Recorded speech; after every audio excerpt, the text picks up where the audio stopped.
Let's start with the fact that the president decided in his own wisdom to tag the 2024 budget renewed hope.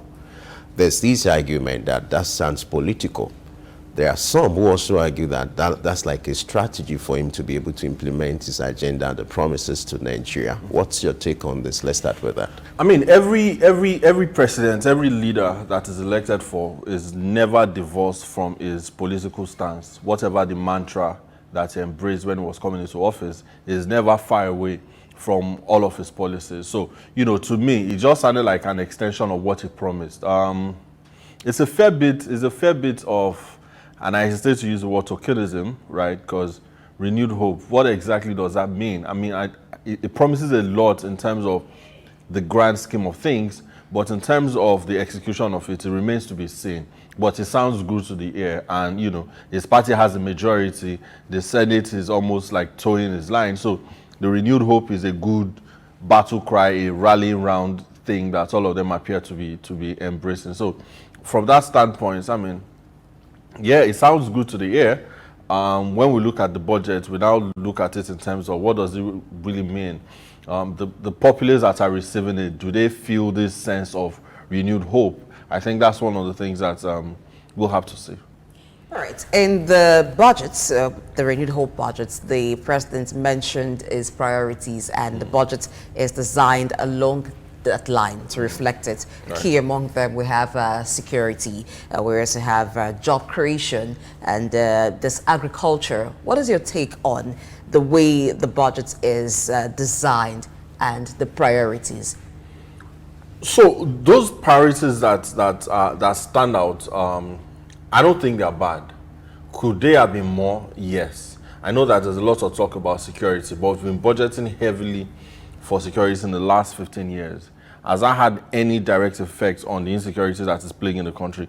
Not so much, right? So it would be foolhardy of him to develop a budget that has nothing about security, or security doesn't jump out at you. So from that standpoint, I just want to see, in terms of execution of this grand idea, okay, we are going to tackle insecurity. And it's unfortunate that even while the thing is being signed, there's a spate of attacks going on in different places across the country. So even if it's not directly responsible for these things, you know, it's his responsibility. And it's just a very terrible irony that while you're talking about these things, so we are not having pockets, you know, one or two people, we are having dozens of people, you know, being attacked across the country.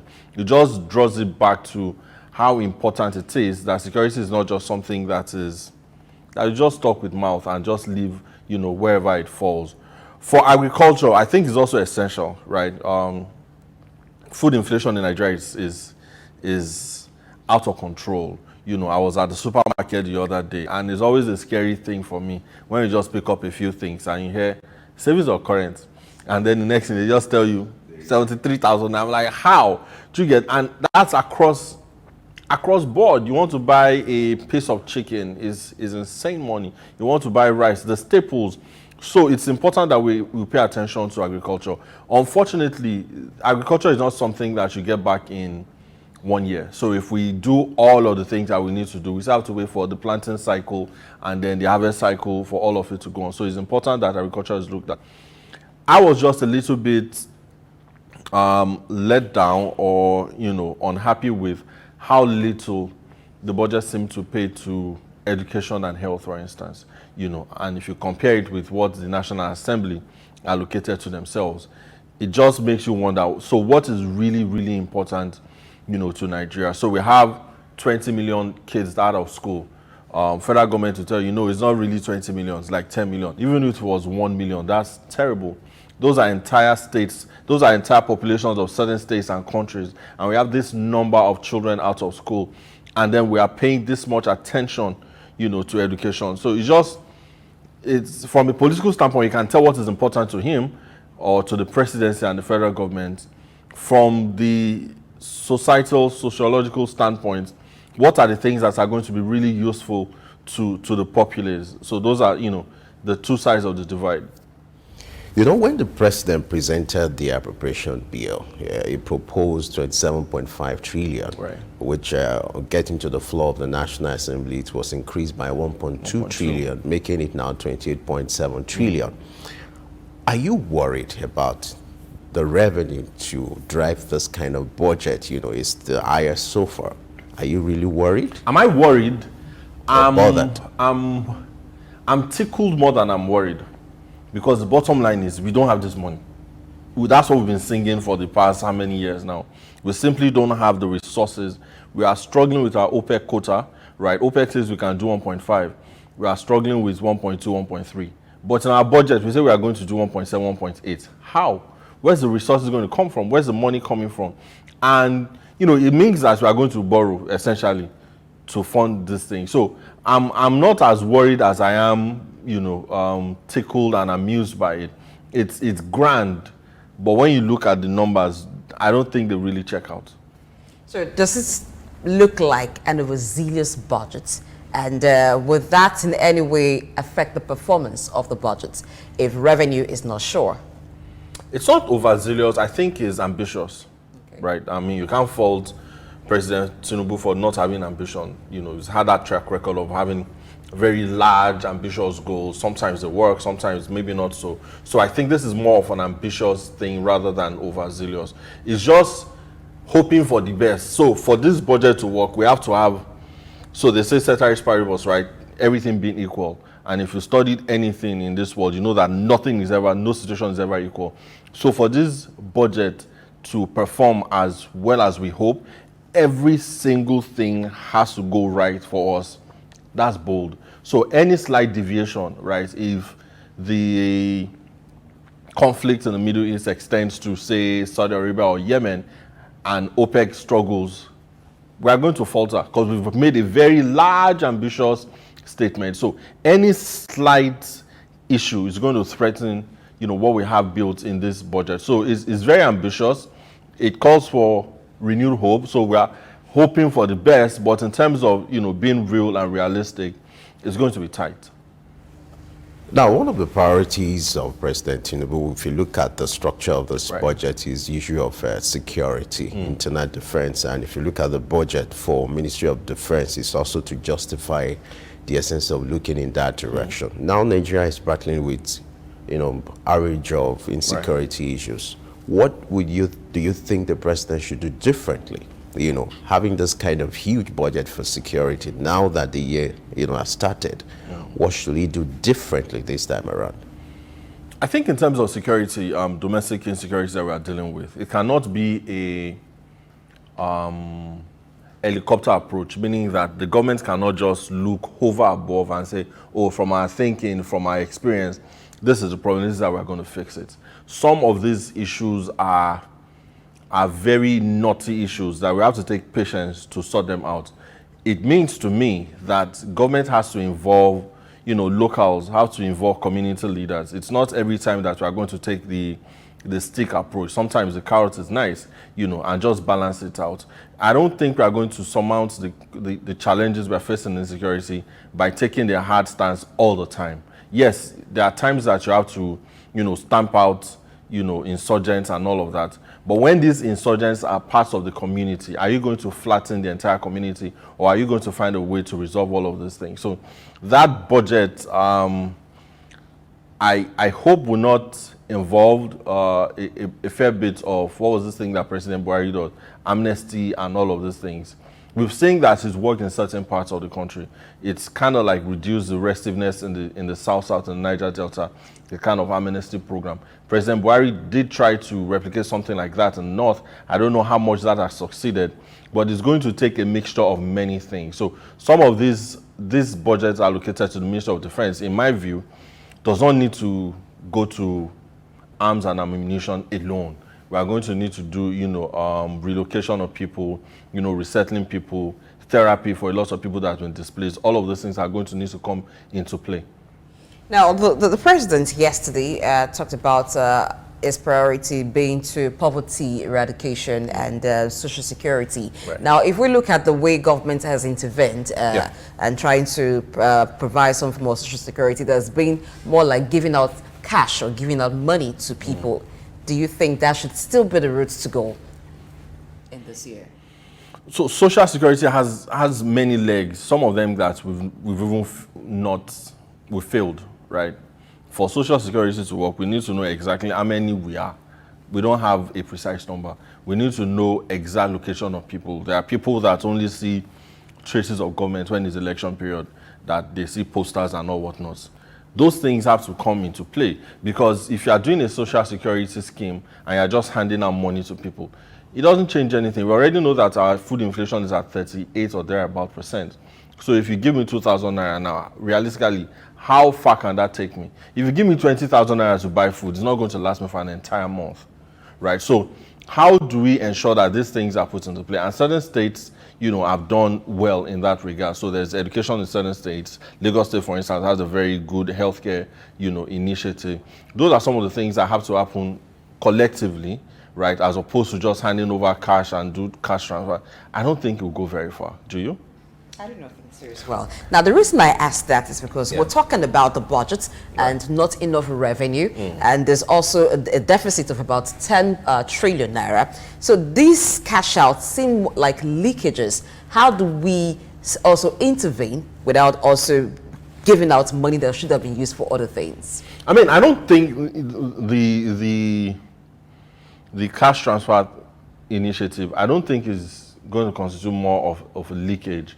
We have very glaring places that too much money is just going into, right? I was listening to the news this morning and reading some of the things. So there's an allocation of, I think, about 2 billion for a national library, and then for books for congressmen or representatives. And in my head, why do I have to buy you books if you are a representative representing me? I still have to buy you leadership books or buy you what? What are we talking about? So that those are some of the things that we can take those funds and allocate elsewhere. People are actually hungry, to be honest, to be fair. If you go on the streets right now, people have a very pressing need they just want to get through today, right? So back in the day, they used to say the poverty line was the people that could spend or live on $1, a day. $1 now is, say, 1,000 naira thereabouts, right? Can I feed a family in a day? I don't think so. So if there are ways that we can alleviate these things for these people, it's fine. But the core of the money, we are not spending it on this cash transfer thing. We are spending it on, maybe, I don't know what the total number of political office holders are. Let's say 10,000, for the sake of argument. But we are spending that much on 10,000 people than the rest of us that are hungry on the street. I think is unconscionable. All right. I'm trying to go through the budget allocation for Ministry of Humanitarian Affairs and Poverty Alleviation. You have a total budget of over 200 billion naira. Because like the question you asked, what are this money going to be used for? You have top 5 capital projects, durable solution, protection and assistance of refugees, sustainable empowerment, care and maintenance for IDPs. Right. You have multi-sectoral crisis recovery program, and then the last one, inclusive basic service delivery and livelihood empowerment. Now, you see this practice every year. You have plans, you have capital projects. Virtually every regime that comes will say, okay, we'll kick out poverty. Right. There's always that plan, you earmark money. Now, the one being earmarked to kick out poverty or eradicate poverty, it's about over 200 billion. Down the year, you discover that poverty is still an issue to deal with. Why do you think this is still the situation? What are the missing links? Because poverty is systemic, right? If you don't fix the system, you're just going to treat the symptoms. The things that cause poverty in Nigeria, I don't think we are addressing them. Education is a major key. Access to employment is a major key. How many people in Nigeria have employments that can guarantee, a decent livelihood for them? Not a lot. So if these things are there, our manufacturing is moribund, our agriculture is in the doldrums. Unless we fix those things, right, there are farms in the US that employ 1,000, 5,000 people in one small farm. There are parcels of land that go on for hectares, that have thousands of people working there. Those are things that we are still struggling with. If you watch, documentaries or news about places that manufacturing has gone above, and a very good anecdote that I like is that Foxconn, the manufacturing facility in China that makes a lot of iPhones, employs well over 1 million people. 1 million people. You know how much that will cause a ripple effect. Imagine if we have a factory that employs 1 million people in Nigeria and has 4 dependents. So that means 4 million people is sorted out by one company alone. So these are elements that, unless we fix, we are still going to be alleviating poverty for another 20 years, because we are treating the symptoms and not the core reasons that is creating this poverty, and it's widespread. All right, in trying to eradicate poverty, one of the approach will be to create jobs, because when people earn, then they can attend to their basic needs. Now, for job creation, we have the Federal Ministry of Arts, Culture and Creative Economy. Now, that sector, the total budget for it is 25.16 billion naira. Now, their top 5 capital projects enumerated, one of them is construction of traditional theater and epicenter, each in the 6 geopolitical zones. I could go into all of that, but that's caught my attention. If we're thinking of boosting the creative economy, now building traditional theater in this time and age, do you think that's a laudable project that should be embarked upon? I'm sorry I laugh, because laudable doesn't even begin to address it. I think for me personally, because that was an area that I had a lot of interest in. I was really curious to see what, the ministry was going to come up with. And when I saw what they were going to spend money on, it left me a little bit, feeling low. Because why are we building local theaters? What are we talking about, right? Back in the 60s, that Hubert Ogunde were making films, right? They had a way of moving their troops all around the country without needing a government-built theater or whatnot, right? If you are talking about the creative arts and the creative economy, this is 2024.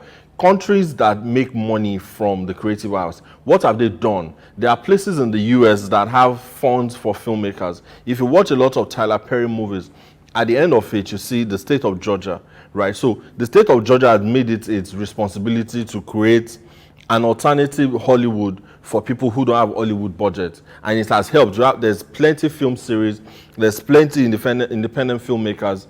So those are the things that I thought that we were going to be looking at. And also in that, the Ministry of Creative Economy document, there's a part that says the ministry is going to be building solar powered, street lights in the minister's local government.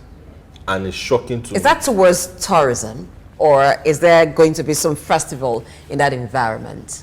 So those are the questions. Why are we doing street light? Why is the Ministry of Arts and Creative Economy building or constructing street lights in one person's local government and Katsina? I think it just underscores the dissonance, between people in these offices and what's on ground. The success of the creative sector in Nigeria has happened despite government, not because of it, right? We just finished the December season, and as difficult as the times are, every single arena was sold out. So that means people have a pressing need to be entertained and for the creative arts. So if we are looking at it, this is one of the most, and I'm sorry to say, disappointing, budget allocations that I've seen in a long time. If we are talking the creative economy, this doesn't do it at all. But these things were put into the budget, and the Ministry of Budget and National Planning saw this. Now, do you think the haste to pass the budget created room for things like this to be ignored or not even noticed? I agree with you. So do we want to go fast, or do we want to do it well? I know that we've been trying to maintain the January to December budget cycle, but even in this one, the president has said that the supplementary budget for 2023 can run till March of 2024. So what's the rush to pass everything before January 2024? I think we just have to put a little more, be deliberate in what we want, what we intend to do. Yes, the rush to pass all of these things. I don't see quality thinking in some of the budget allocations, because if you take your time and you study it, you know yourself that this cannot work. But yes, everybody has a mandate to pass it quickly. The president has signed it into law, and that's taking a record, how many days, right? Maybe a day or thereabout. So that means it's gone over all of the revisions in that short period of time. Maybe not. All right. Let's focus on the issue of human capital development, which is also part of the priorities. In fact, let me quote the president. He said the proposed budget prioritizes human capital development with particular attention given to children because human capital remains the most critical resource for national development. What's your take on this, and what should he do this time around to ensure that the money devoted for human capital becomes a reality? I think one of the calling cards of the president is that he had done certain things as governor that he has succeeded at, and we must give him credit in that. When he was governor of Lagos State, there were certain initiatives that he created that exist till today. You look at the Transport Management Authority, for instance, you look at the BRT scheme, you look at some of these other things, Lamata, a lot of them, that have been successful. And in that regard, I think that's why he got, some votes from some people who trusted that if you had done it 20 years ago in Lagos, that means you can replicate, at least the intention on a national scale. So I want to give him that benefit of the doubt in that regard because he's done it to considerable extent before. It's just now going to be much larger because now you're talking on a larger scale. You are talking on a different set of people. You are talking as president, not as governor of one section. So that means there has to be equitable distribution of these things across the country, not just focus on the places that you're familiar with or places that you want at. And you are now going to factor in the local dynamics of each place. So what is it that we can do in Kebbi State, for instance, that if we replicate it in Cross River, it's an automatic failure? How do we ensure that Sokoto has the same access opportunities like, say, Lagos or Delta State, for instance? So those are some of the things that will need to come into play. But from a broad standpoint, it makes a lot of sense that there's deliberate thinking into creating, human capital development that we are sorely lacking for. Yes, there's unemployment. There's also the problem of people being unemployable, right? The skills gap, like we said one time, is glaring in this part of the world. We need to fix those things. How do we create businesses and organizations and industry that can absorb people who want employment? Well, how do we now create a system that people are employable so that when we build these things or when we want to export, human capital, we are not just left floundering. So I'm with him on that standpoint. Okay, let's go back to security. Now, if you look at the budget for defense, is over 1 trillion. Now, if you add that to what is budgeted for police affairs, together it all comes to about 2 trillion naira. Do you think that's too much to go into security? Is that something we're missing apart from putting in money? I don't think it's too much. I don't think it's too much. I mean, if you look at police affairs, I think we are grossly under-policed in this part of the country and the parts of the world. I think we have maybe about 400,000 policemen in total. So there's 200 million people and we have 400,000 policemen. After that 400,000 policemen, VIPs and all whatnot take maybe like another 100. So all of us now, we are left with, say, 300,000 policemen and women across the country. So in that regard, and if you look at these police officers, they are not earning a lot, right? You look at where they live, you look like at their education, you look at all of these things. It's not like it's a lot for them. So how do we ensure that all of these monies that we are budgeting are not just ending up in somebody's private account and really getting to the people that need it? In terms of security, we've seen videos and pictures of some of the ammunition that the insurgents carry. Can we match them? Why can we not match them? How are we investing in the intelligence so that we are not reactive? We know things before they happen. And we have the capacity to do it. It's just the political will and the dedication to execute these things to the fullest that matter. So, I don't think it's too much. 2 trillion, and again, bear in mind that the Naira itself has lost some value. So 2 trillion or 2011 is not the same as now. It's been reduced somewhat, and we are trading on the international markets. Yeah, we have to exchange 1 Naira for 1,000 Naira for maybe $1 thereabout. So in that regard, I don't think it's too much, but I think it's important that it's done well, it's appropriated correctly, so that next year we will not budget another 2 trillion naira, and we are still struggling with the same things. We should have, even if you are going to have problems, you have to have progressive problems. We should not be talking in 2024 about the same problems that we purportedly addressed last year. So if there's that progression, I think we'll see progress instead of just, wasting and misappropriating our funds. I'm looking at the budget for defense, which is about 1.5 trillion. Now, there's a particular aspect where about 20 billion is going to be devoted to rebuilding of barracks, then another 10 billion. If you look at the state of these barracks, let's look at the welfare of some of these military officers and some of these police officers. Shouldn't attention be turned to these personnel rather than focusing on projects?